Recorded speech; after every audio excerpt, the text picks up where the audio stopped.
Hi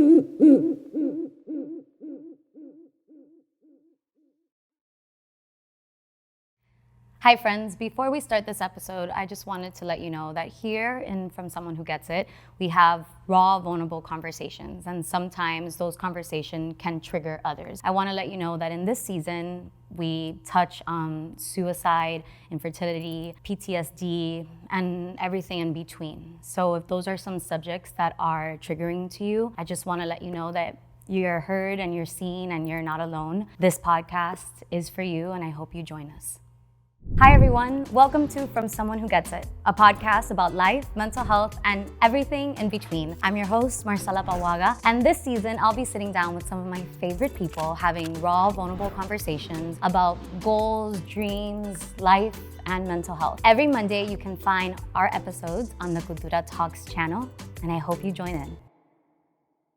So, I've been wanting to do a podcast for a while. And in 2018, we were doing Amparo. Yeah.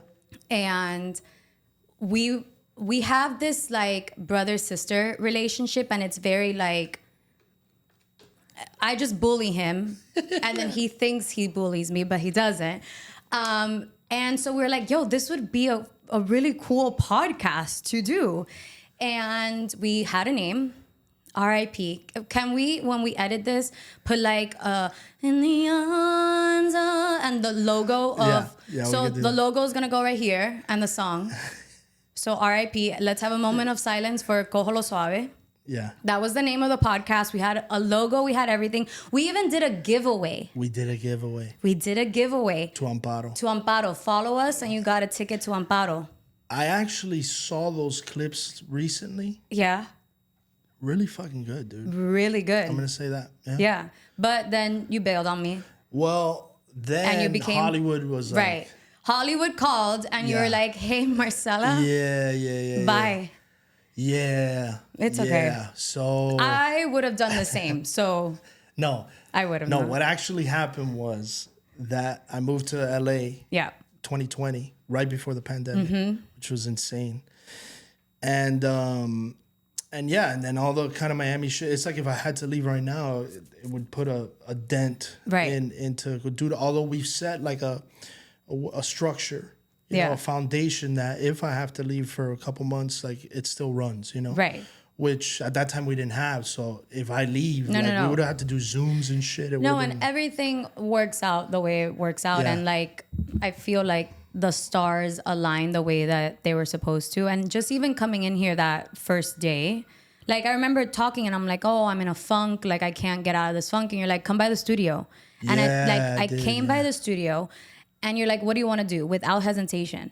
And I was like, well, I want to do a podcast. I have a name. And you're like, all right, we'll start filming in 2 weeks. Yeah. And it was like this like energy when you walked in here that you're like, oh shit, things are going to happen in here. Yeah. And it's going to be really cool stuff. Yeah, that's some shit that we're running into is like people come to the studio. They see that we're all willing. It's like electric. Yeah. Yeah. It really dope. Is. Yeah. And everyone's doing it just because they love doing this shit. Right. And I feel like that's how the industry used to be. I feel like the industry has changed a little bit after like the pandemic. You mean like a film and acting industry? Yeah, and even here, South Florida theater, like just in general, like that electricity that you used to feel when you would like walk in a room with a bunch of creatives. It's just like, I feel like for the longest time, people were on survival mode on like how to survive through after getting over what we got over in 2020. That you kind of lost that electricity sometimes and you're just like, fuck, I love doing this, but like, what's the next thing? What's coming next? So walking into a space of creatives that have a bunch of projects and know that there's magic in all these things and sees the magic in all these things, even though it's not like in your face blooming right away, if that makes sense. Like it's taking a while. You're planting these seeds and planting them and watering them and you're seeing them grow. But sometimes that can get frustrating. And coming in here, it's just like, yo, it's gonna ride. We're on this ride and it's gonna be fucking cool. Yeah. Yeah, that's a big thing of mine is like ever since I moved to New York in 2010, 2011, I've always been on that shit of like, let's just do things. Yeah. Right. And I'll risk incredible amount of things to do something for whatever vision I have of it or whatever the case may be. And I hope that that transfers to the DNA of what we're doing here, which it has. And we've we've come together with certain people who have the same mindset. Right. Like Adrian, the artist in the studio, and he's like the head of design of Cultura. That's another thing. We hate giving each other fucking like titles, but that's what he is, dude. Like he's literally designed this whole studio, and then in turn has now like gotten into the logos and all the other things. But one of his things is just that, like he quit his job. He was a scout for the Marlins. Yeah. Like high executive in the Damn. Marlins. He quits his job and he just becomes an artist. He gets this warehouse all on his own with the vision of bringing creatives together. Right. I show up here because Hector Zea, who's also in the company and he has Creative Club podcast at Cultura, is my friend from high school. And he's like, bro, you got to come meet this dude, Adrian. Like he has this warehouse. I come to the warehouse and we hit it off. And then 2 months later, like Cultura's here at the warehouse. It's so cool. But it's really just that, like just throwing yourself at it. And I think I've always told you that too. It's like you just gotta make shit, bro. Right. Which has been I am scared of like the failing part of like, what if I put my heart and soul into it and it fails? So I think that's what has stopped me so much of like, I have things that I have written and I come up with all these ideas. And then I start thinking about all the logics and all the things that could go wrong with it. And I'm like, you know what? It's better. Let's just not even do it. What if that was the project that could have, someone would have seen that and would have led to a door opening, So I think my goal for 2024 was like, even if it's scary as fuck, even if you're like terrified and you're nervous and it gives you anxiety, just do it. Just do it. And if it fails, it's okay, cool. Yeah. It failed, but at least you could say that like you did it. Like even this morning waking up, I was like, oh my gosh. Like, what if it's not a good episode? What if it's not a good podcast? Like you get like imposter syndrome is like, oof. I've dealt with that shit. And the thing about imposter syndrome is that you deal with it, like, let's say you get over differently. it right now. Yeah. And let's say you get over it. Like you start doing this pod and you do it for fucking 3 years. And by the second year, you're like, I don't even think about it. Just walk in and do it. Yeah. Eventually in your life, you're going to do something else that is a risk, that is new. And then you're back in that imposter syndrome. And we forget, bro, like, dude, I got over these other things. Yep. Let me ask you, when you went in, because you did theater. Yeah. And then you went into TV. How did you feel the imposter syndrome was different? Yeah. Like in those two realms? Oh God, I dealt with that the whole season 1 of Heels, the TV show that we did on Stars. That's now going to Netflix. Hey, that's a plug. No, that season 1, I was like, bro, you talk about mental health, and it was like a bunch of things. So one, I was having my first kid, right? Janessa was having Vienna. She was pregnant with Vienna during season 1. Yeah. For the first time in my career, I'm like in Atlanta, getting paid really good money in every episode of season 1. Enormous amount of pressure. We just got out of, it was middle pandemic. It was we started shooting season 1 in September of 2020. Yeah. So we were like deep in the pandemic. And yeah, it was just I started to feel like I didn't know how to act, like, at all. Like that I had I was like, you're dude, like, I don't what know am how I to do doing this. here? Yeah. And then the cameras and everything and the fucking cables everywhere. And like it took me a while for me to be able to like zone in on whatever the thing is I'm doing in the scene and then just completely forget about that. And also in theater, I had learned over like 10 years of doing theater how to be like natural and like not worrying about like what I'm doing with my body. Right. Bro, but on camera, You catch everything. dude, and not just that, I can't pick up this like drink whenever I want in the scene. I have to pick it up at the same time every time. It's continuity. So I'm having all these things in my head, and I wasn't able to like completely free myself to be free on camera. So whole season 1, I'm fucking like just in shambles about that shit. Season 2, I had that moment. I don't know if it was with you that we were talking about it yesterday, of just like, fuck it. Right? Right. Like, yeah, we were talking about this. Of like, you know what? I'm the best fucking, like, I fuck around because I don't really think that, but you know, you got to hype yourself up at times. Like, if you don't have to, bro, it'll eat you alive, dude. And I've seen fucking actors, bro. I've seen actors crumble, dude, because in front of of the camera, like just crumble. They forget lines, and then they're like, "I'm not good. What am I doing?" And I'm talking about crumble, like, and you know, these are big productions. Right. Like, people are fucking spending millions of dollars to do these shows. But it's like kind of, I mean, it's imposter syndrome sucks, but it's kind of good knowing that you're not the only person who goes through it, and that you're like, every time I'm in a new rehearsal process, the entire time I'm like, yo, I fucking suck.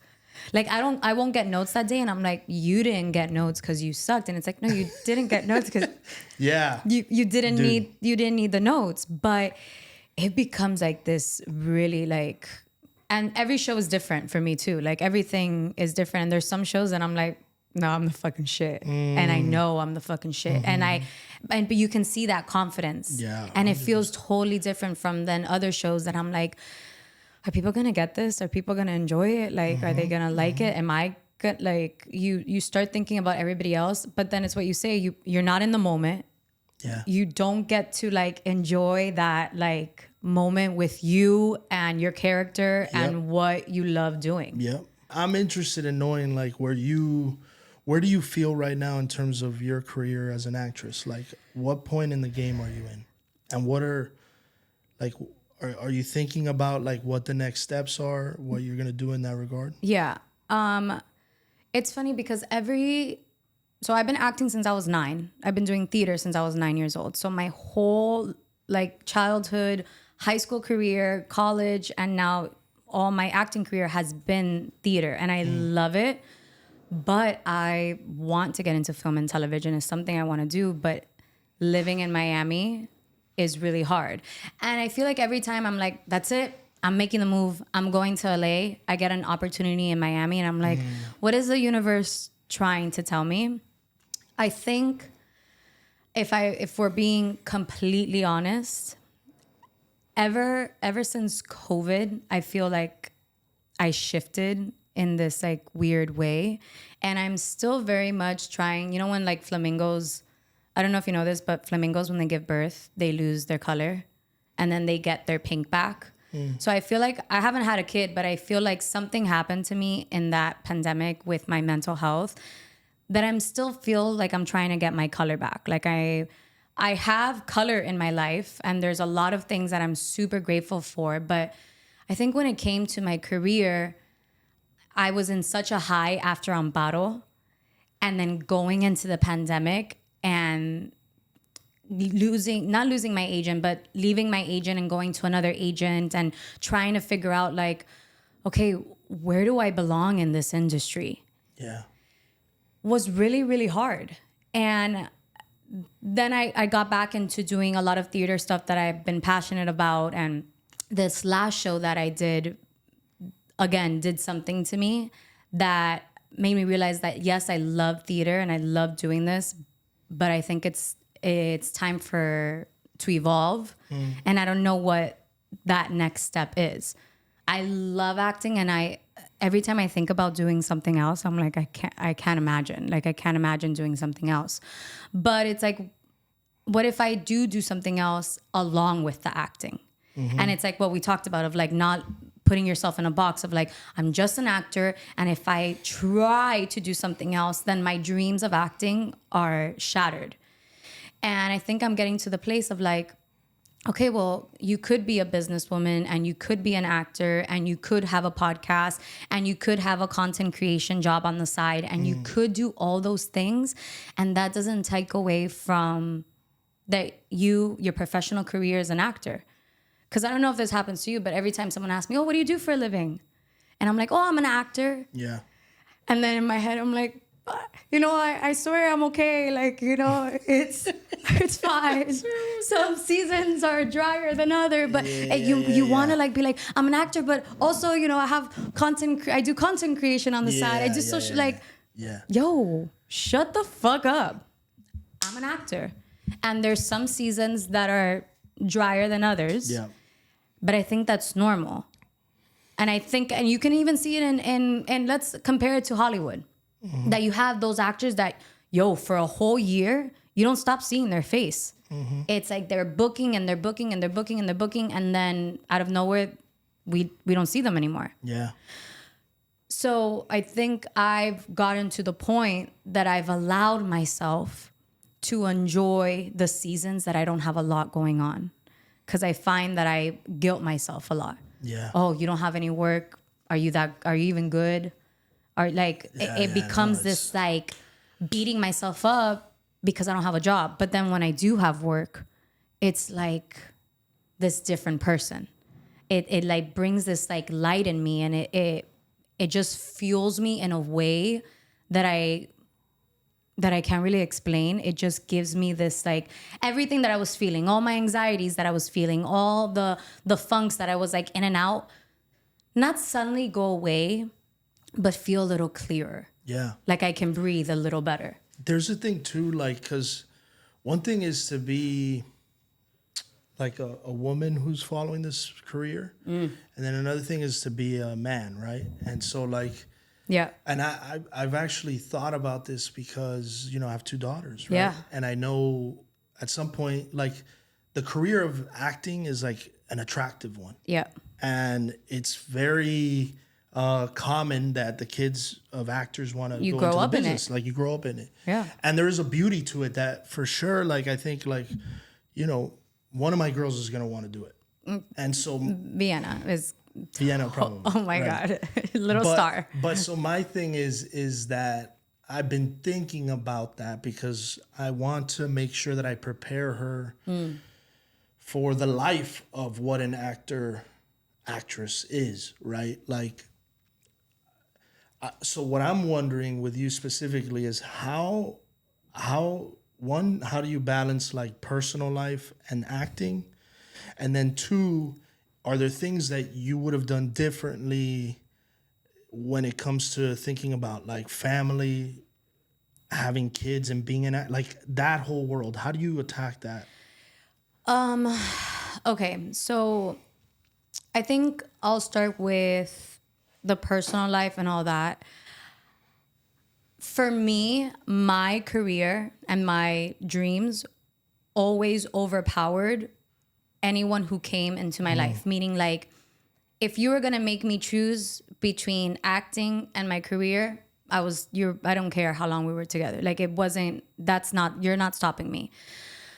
And then I met Eddie, and Eddie's my fiance for those who don't know. And he's in the hospitality industry and he's in the nightlife industry. And even though they're very different, at the same time, there's a lot of like commons, threads to it. And finding someone who prioritized his job and his passion and his career, and that was his number one thing. It was easy. It's easy. He supports me all the way. He's like, this is your job, this is your career, this is your passion. To the point that like when I'm not doing it, he's like, come on, like, let's get you to do something, write something, like record something. Like he's always pushing me to be better. And I think that's why I can balance the personal life so well. And since I was little, everyone knew that that's what I've missed birthdays, I've missed things, all my life. And it was like, no one ever gave me shit. And the people who did give me shit about it are no longer people who are in my circle, because it's like, if you don't understand that I can't make it to your thing, not because I don't want to, but because I have rehearsal or because I have a show, then maybe you and I like don't vibe the way that I thought we did. Now, when I think about children one day, that scares me. Yeah. That scares me because a man in the industry can have kids and it doesn't really, not that it doesn't affect you guys because you're very I'm going to say a phrase that I hate saying and like, but you're a very hands-on dad. Why? Why do you hate? I hate saying that because you don't hear people saying like moms are so hands-on. Like dad and moms share the same job. So like when someone's like, oh my God, he's so great. He's such a like hands-on dad. It's like, okay, motherfucker, that's his job. Like, you know what I mean? Like, oh my God, he's so great with the kids. He watches them when you go and do your nails. Yeah, they're his kids too. Like, of course, you know what I mean? I do. But you are a hands-on dad. So, but it's easier for you because you're not the one having the kids, you know, and the moms are usually the main caretaker while the dad goes and does whatever, even though there are working moms. Like, I'm not saying, you know, my mom was a single working mom. So I saw it through her eyes. I've seen it through like my aunts with my uncles, and I've seen how they've balanced everything. And usually it's the women doing the harder job of raising the kid. Yeah. And I think about that all the time of like, what if I get pregnant and I'm like about to take off? Then what? Or what if I have a kid and I have to miss a year because I would love to be at home with my kid for a year? Does that mean that's it? Is it done for me? And I'm like, I'm 33 years old. Like, there's so many things that go through my head of like, I tell Eddie all the time, and I think I told you this the other day. I'm like, every now and then I'm like, damn, we really should have had a kid during the pandemic. During COVID, it would have been golden. It's true. Because it was a year that you couldn't, no one was doing anything. Like, I could not get a job even if I wanted to like do something. It would have been perfect. But I also don't like to think of like the universe has a plan. You know what I mean? The universe and God has a plan for everything.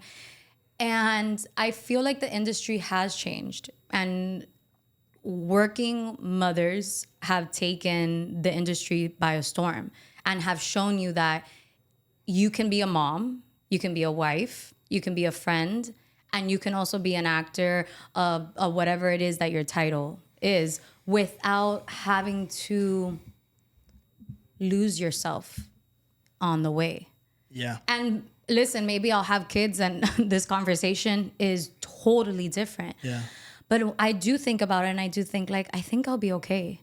I think like taking my kids to rehearsal or like having them with me and seeing, look, this is what my mom does. Like, that's dope dope. And I think I'll be able to balance it. And I have great examples all around me, and seeing my mom, not only being a working like mother, a single mother, and like just like never like giving up. And she's just like, life is hard and it throws like challenges at you, but if you want to do it and it's like a passion of yours, you're gonna do it no matter what.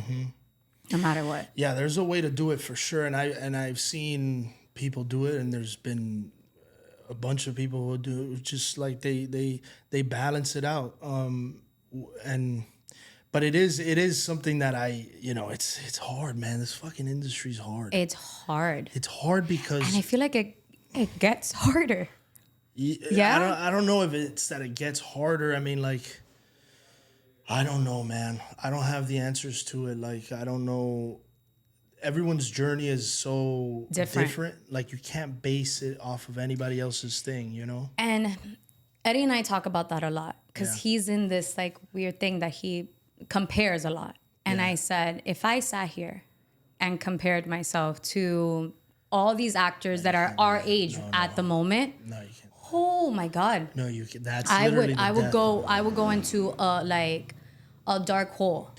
But by the way, that's at every level, right? So like at any level of the game, if you compare yourself to somebody else, you're done. You're done because there's always going to be somebody else or somebody coming up that's younger, that's whatever. Like there's always something to compare. And when we talk about mental health, that to me that's a huge fucking thing.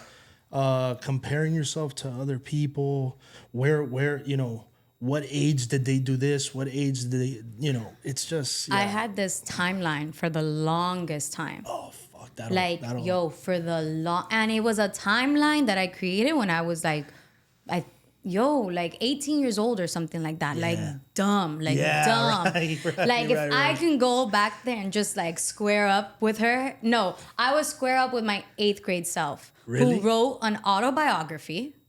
And in the autobiography put, at the age of 18 years old, I will be a famous actor and singer. I would have a degree from the University of Miami. First of all, what grade were you going to college that you already had a degree? So if I can go back and square up with her and like punch her in the mouth, I would.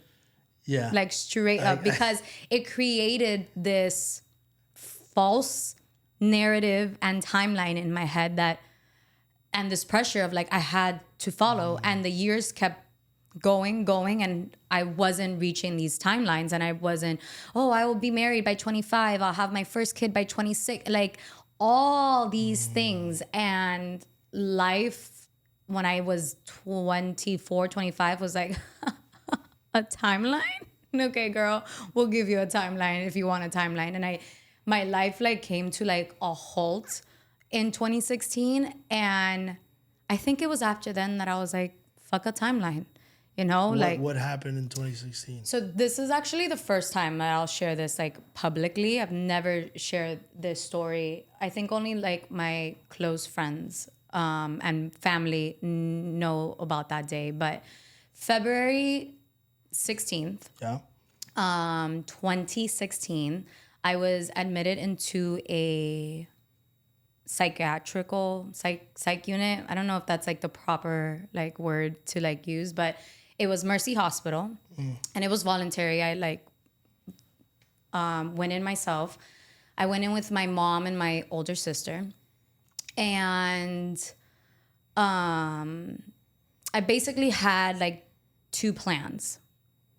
And when I was going through all this, I was severely depressed. I was dealing with anxiety. I was dealing with a really bad eating disorder. And my life, I was engaged to someone who I wasn't supposed to be like in a relationship with.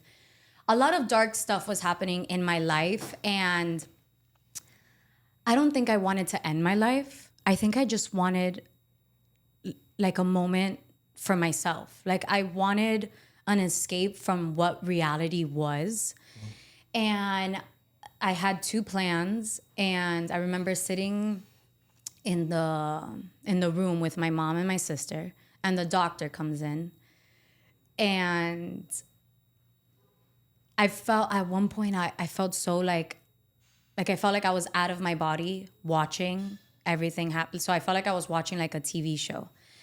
And the doctor looks at me, he says, "Okay, you've checked yourself in. Do you have suicidal thoughts?" And him saying that out loud with my mom sitting right next to me did something. And I couldn't even look at her. I looked at my older sister, and my older sister looked at my mom and was like, "Mom, let's get out of the room." And I told the doctor I had 2 plans.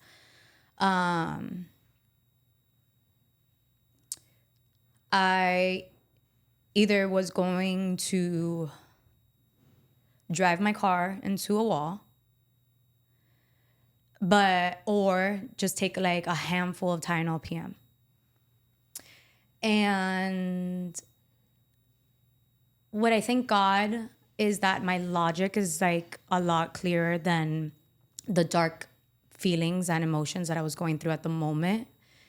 And my first instinct was, if you crash your car into a wall, you might kill yourself, and you don't want to do that. Or even worse, you might kill someone else doing that. And then with the pills, I was like, you're gonna have, like, someone's gonna have to like pump your stomach out. Like, I started giving myself like these things of like, you're gonna be in pain, like that's not gonna be it.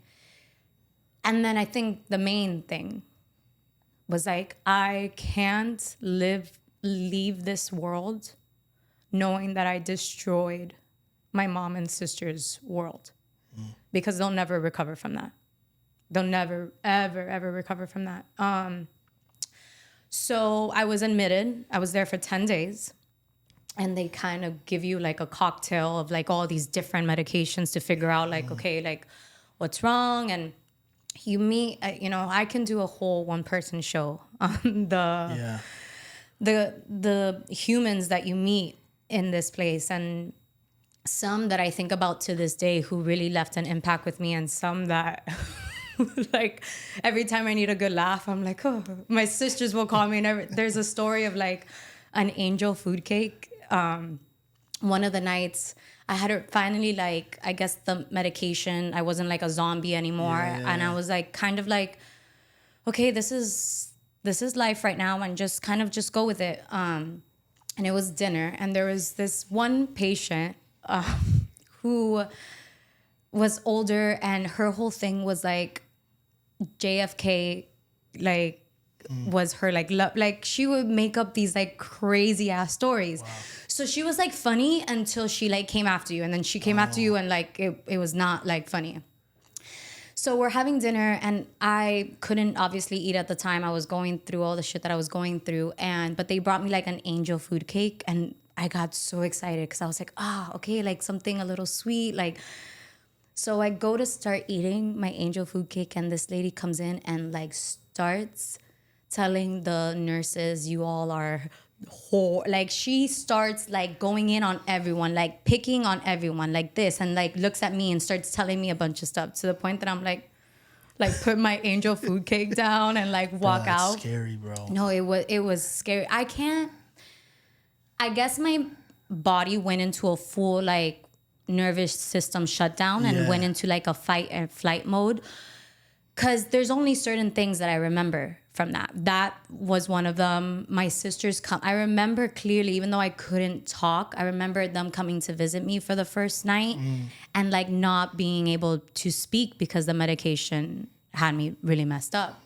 So after I was there for 10 days, I was sent to a eating disorder rehab center, which and I think everyone's journey is different when it comes to recovering from an eating disorder.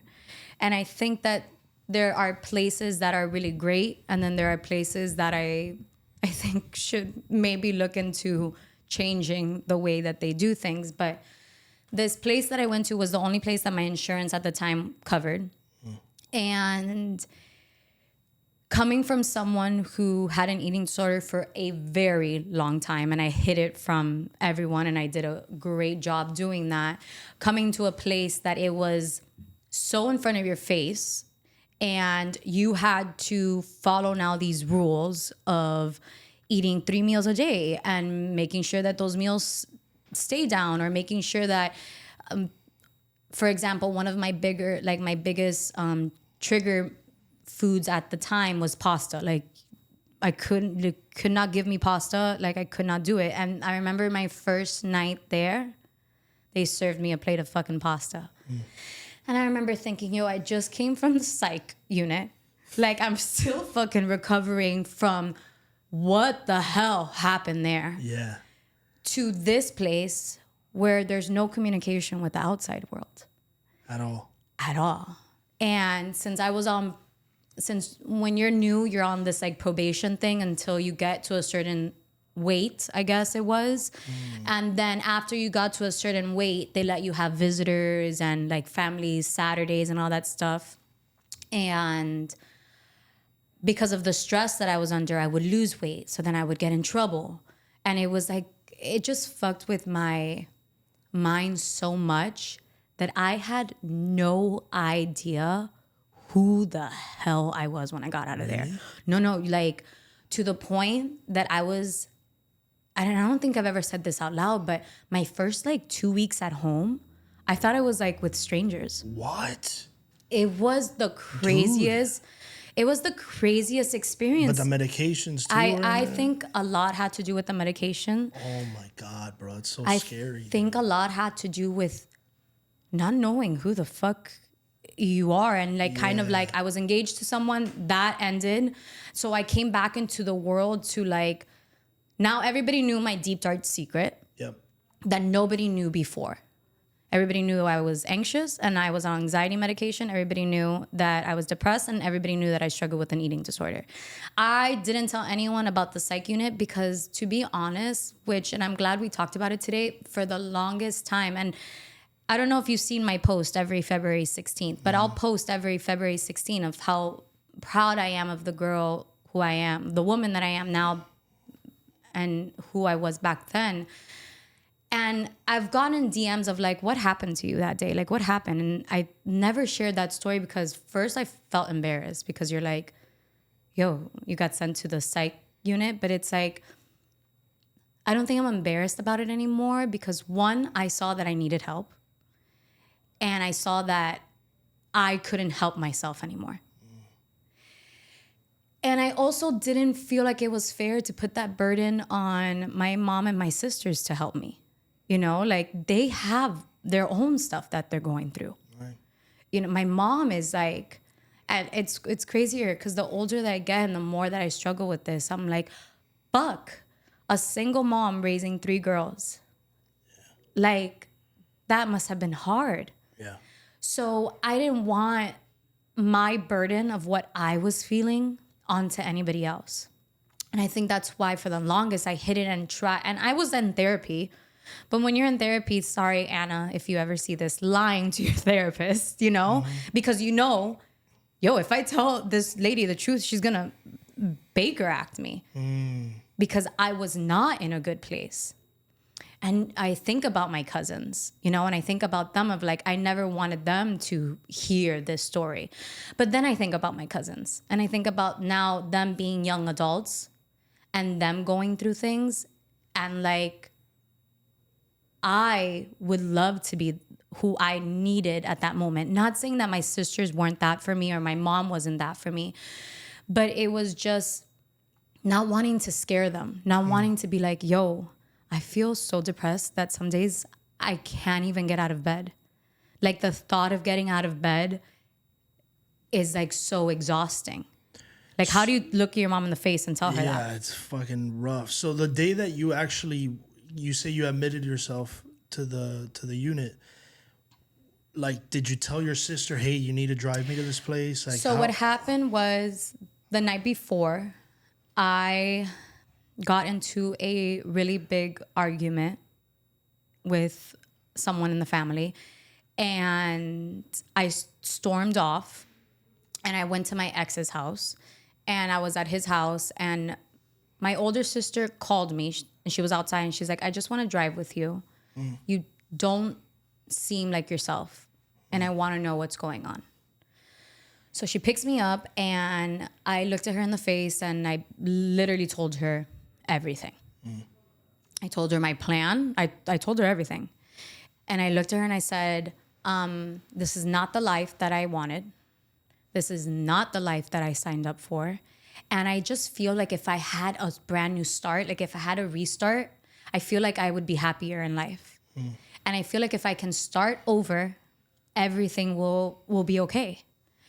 And I said, please take me to CVS so I can get Tylenol PM. So she drove me to CVS. I got off. I got Tylenol PM. I got in the car and she started driving. And she missed the turn to take me back to my ex's house. And I was like, what are you doing? Where are you going? And she's like, I'm taking you to the hospital. Oh, shit. And I said, and what you need to know with people dealing with, especially something like an eating disorder, is such a secretive disorder that you become so great. And this is not like a flex or anything, but you become so great at lying and so great at hiding. And the secretness feeds into the disorder. So, and with that, you learn how to manipulate. Oh, no, there's nothing wrong with me. I'm fine. I just went to the bathroom because I went, you know what I mean? So you have to learn to do that. And so I looked at her and I said, no, okay, fine. You can take me to the hospital. But I have to go back to his house so I can get my purse. Knowing damn well that if I got there and I started crying, he would look at her and tell her, "You're not taking her anywhere." And that's exactly how it played out. I got there and I was like, "Please, she wants to take me to the hospital. She wants to take me to the hospital. Please, please, please, please, please." He's like, "You're not going to take her. If you want to come back tomorrow at 6:30 in the morning and pick her up, you can do that." And I looked at her and I said, "Please don't tell mom." She was, when I tell you that she was furious, like if she could have killed someone at the moment and not would have gotten away with it, she would have. Like she was pissed. Yeah. And that morning she calls me. I go outside and she's in the car with my mom. And I think for me, that was the hardest thing because it's like, I didn't want her to blame herself because usually as a parent, that's what you do. You go into like, "Oh my God, why didn't I like catch this? Like what happened?" But also you feel embarrassed.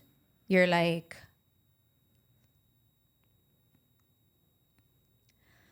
a part of you is like, "Damn, you did such a great job. You've given me such a great life. Like, what do I have to be anxious about? Like, what do I have to be depressed about? You know?" But like, I don't think mental health doesn't care. You know what I mean? It doesn't care that I come from a loving family. It doesn't care that I had the things that I needed growing up. Like, it doesn't care. And I think for me, seeing her in the car was the hardest thing. And we didn't talk the whole ride there. It was like a fucking hour drive to Mercy Hospital.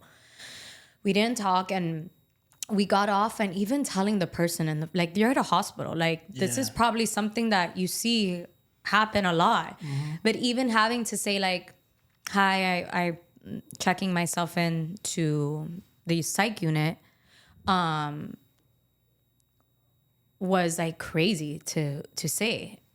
And that hospital was very nice, and like everyone was so nice. And I remember that doctor being so great, but it's just, first of all, no one ever in my family spoke about any kind of mental health. So like depression, anxiety, all of that stuff was not something that was talked about growing up. So it felt foreign to me. I felt like broken. Like I was like, what's wrong with me? No one else in my family is going through this. Like, why am I going through it? And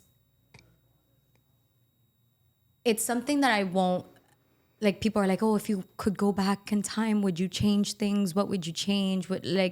It's part of my story. I think it molded me into the woman that I am, and to have this like different perspective in life and just be proud of the steps, no matter how small they are. Because the girl that I was in 2016 to who I am now, oh my God, like you can give me all the money in the world and I won't go back there, you know? But it was challenging. And I think also never talking about it was something that just lived in me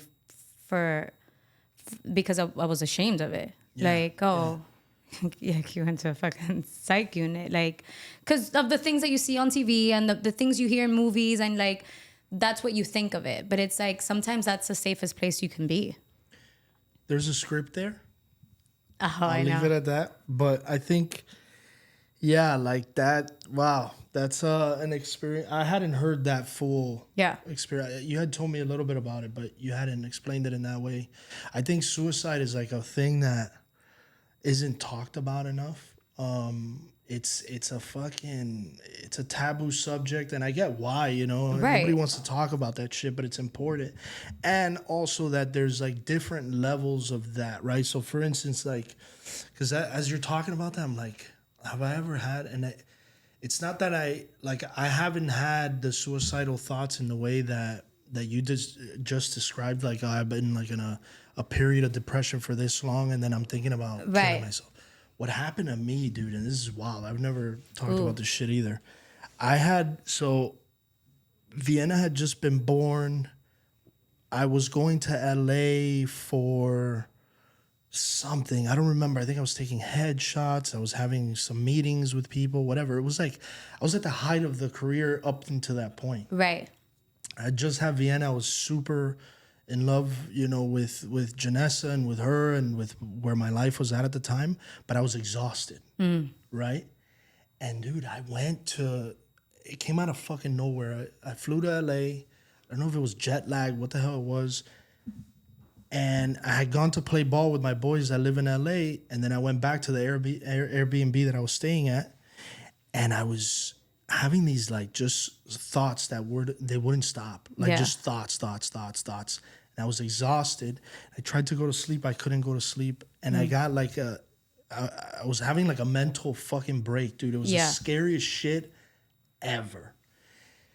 And I start praying, right? Because like I have like this thing that has a bunch of prayers on it from this health practitioner, Paul Chek, and I was like reading this shit, and I kept reading the prayers, I showered, I got back in bed, and I kept reading the prayer. Like I had to play the prayers over and over again until I fell asleep.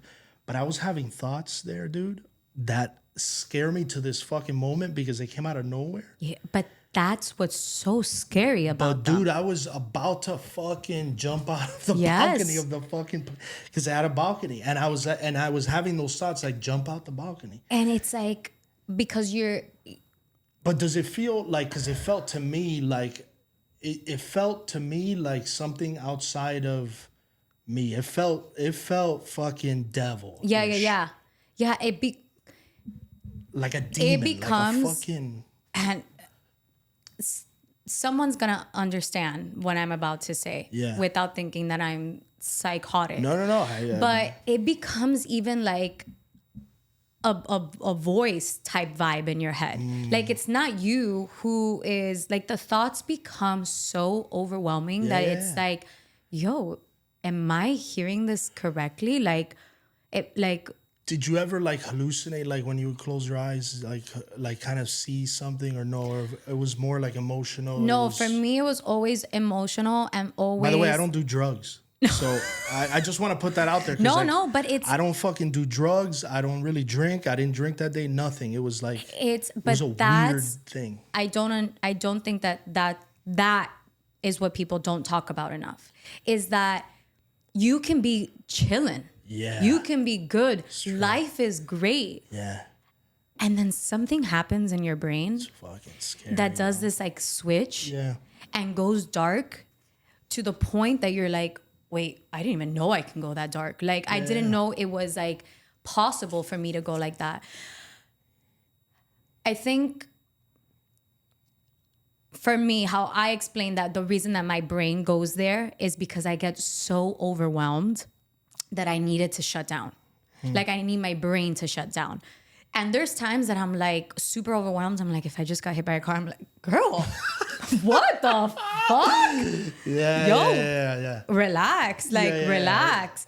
But how do you cope now then? So like you've been dealing with this shit for a while. Yeah. How did like when those thoughts start to creep in, like how do you deal with it?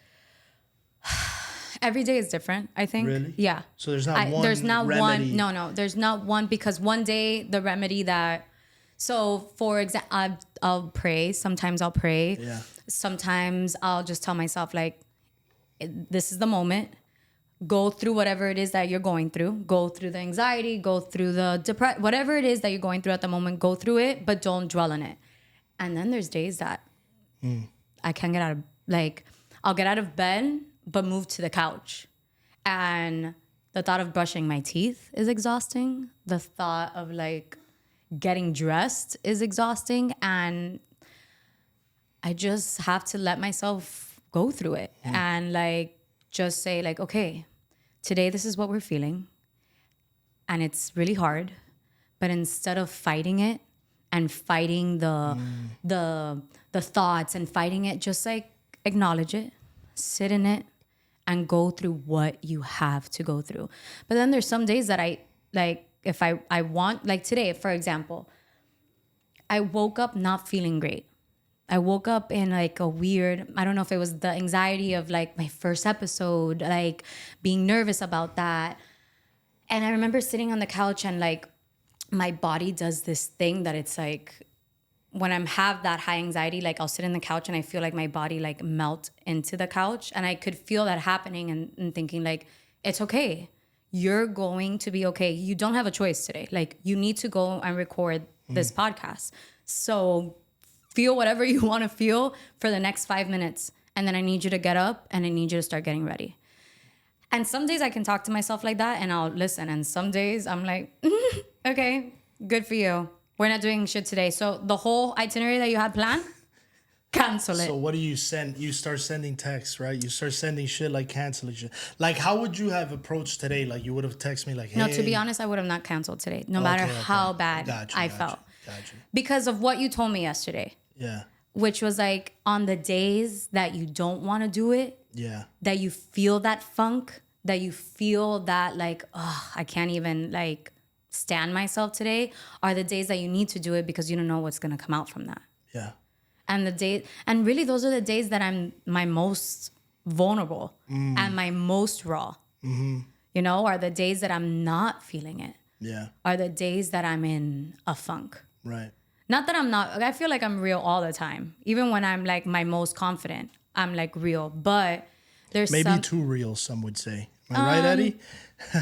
I don't think too real. Right? Nah. Listen. I think, and we've talked suicide here. I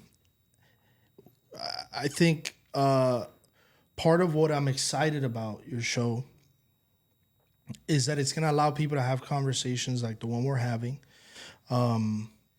where we can talk about things that we usually don't talk about. Right. And it's not like people are going to come on here plugging like, hey, I have this new show opening at the Cable Stage. It's you know, a lot of my favorite people coming to sit down to have real, raw, vulnerable conversations.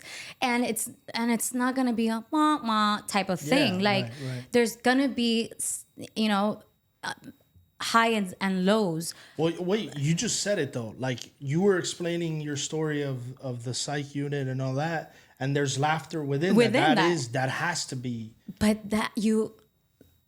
I've learned through this journey of mental health that laughter, as cheesy and corny as it sounds, is one of the best medicines. Yeah, that's true. And days that I'm really in a funk and I can get like a good Betty laugh, it does something to me that I'm like, that's all I needed today was like a good like laugh or a good cry. Right. Because there's some days that I'll cry it out, and after that good cry, I'm like, woo, okay, bring it on, life. I can do it.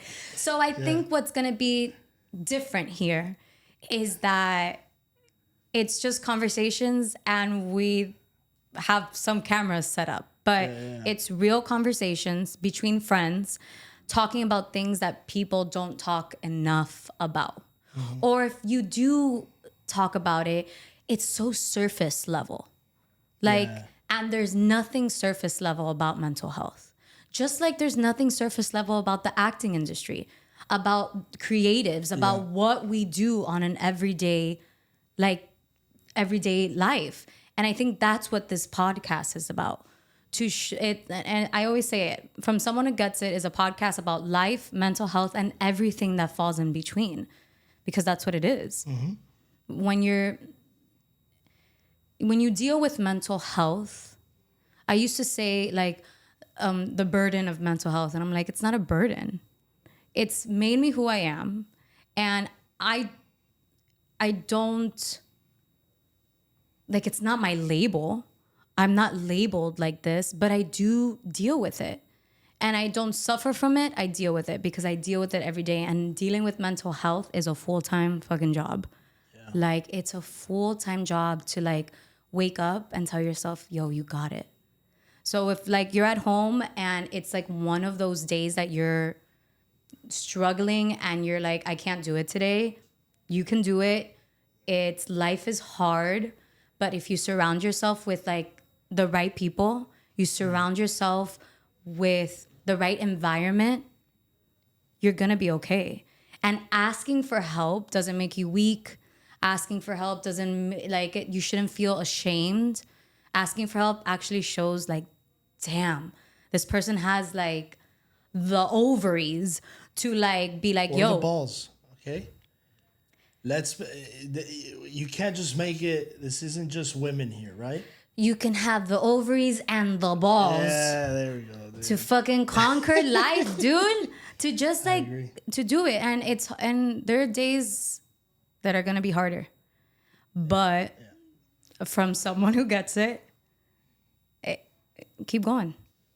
Fuck yeah. Keep fucking going. I'm excited. I'm excited for the season. I'm excited for my guest and just to see where everything goes. And I am so grateful to you and to Cultura Media House for this opportunity. And just, it's going to be a really good season. This is exactly why we're doing the company, is to allow for a platform like this that we can share and we can bring people like you, you know, I think is super talented. The most talented actress you've ever worked with.